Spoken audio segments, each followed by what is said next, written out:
Thank you. Well, it's great to be here. My name's Tim Hardcastle, as you just said, so I'm the CEO and co-founder of Instanda. And Instanda is a digital core platform for the insurance industry. And we're the world's first no-code platform, which means we can give a lot of speed and agility to companies that are working with us. Fantastic. And you did our carpool before with Doug. How did you find that? It was fantastic. We went around in a Porsche Taycan. I was driven very safely with a little bit of acceleration under the speed limit, just for the US legislators. But as a result, I've ended up buying my own sports car since then. Have you really? And I'm planning to go car racing in 2024. Oh, how I was not expecting that. That's absolutely amazing. Well, congratulations. With proper branding. That's and anybody in the industry that wants to sponsor us on our car, they're welcome to contact me and would happily put their logo on the side of the car. How fantastic. How fantastic. Well, on from that, let's just talk a little bit about the state of the industry at the moment. So where are things at, do you think? Well, I think as you can look around today and yesterday, there's so much energy, there's so much interest in what does it mean for me and my company about how I can actually do better. Better for our customers, better for my own staff as well, in terms of giving them the tools to help them do better.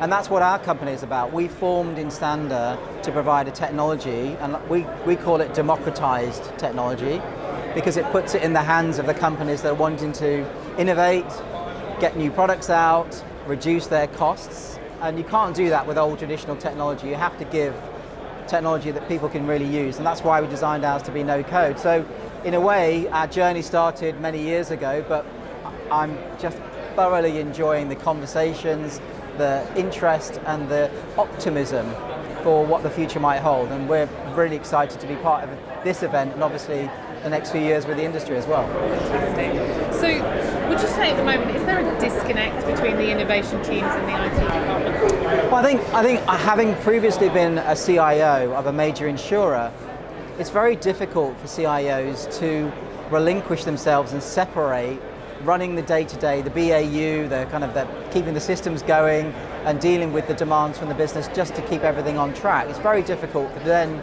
also have the right resources, the right teams to work with the business on innovation projects. And I always struggle in my previous roles to get that balance right. So I'm very, very sympathetic to CIOs today. But I think the reality is, unless companies innovate, they are not going to make progress, they're not going to increase revenue.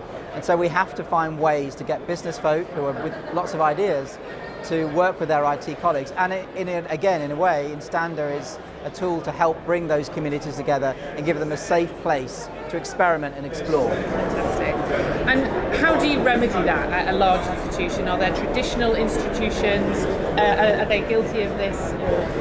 Well, I think we have to be respectful of the fact that big insurance carriers have very big brands. They cannot afford to take any real major risks with their customers, in the sense that if they get something wrong, the impacts are very significant. So they need to have, as I said, this environment, this place where they can experiment safely. And then as that experiment, that testing, that new innovation looks like it's going to be really successful, then you need to be able to scale in a secure and resilient way. And the scale up of an innovation is the key essence of success. And a lot of companies fear the innovation because they feel it's going to compromise their brand or it introduces too much risk. And that's why technology like ours, plus companies that we work with across EY, Deloitte, PwC, other consulting firms, have now got models where they can go with the bigger carriers and help them safely innovate and scale. And what would you say are the key ingredients to becoming a best-in-class digital insurer? That's a great question. And I'm sure there'll be lots of opinions out there from people that maybe are listening to this. We have the privilege and the honor of working with some of the most progressive companies in the world. And what we're actually gathering together is a set of digital insurer attributes. Now, those are things that define really best-in-class ways of working. And in the next second half of this year, we'll be publishing some information, sharing some insights around that to give people some really clear steps that they can take to become far more progressive and far more ambitious in their pursuit of increasing revenues and generating new customers. Because I think unlocking that particular question and understanding how to really access the attributes of a digital insurer, I think is going to be a great opportunity for many companies to be really competitive and really successful in the medium to long term. You're on a panel this afternoon. Do you want to I am. tell us a little bit Yeah, about we're that? talking about digital culture, and there'll be some very well-established technology providers on the stage at the same time as us, which is the modern, more progressive technology provider. But it's going to be a good discussion. Hope everyone can join us at 1:10 on stage at the Blue Stage. Fantastic. Tim, thank you so much for talking to us.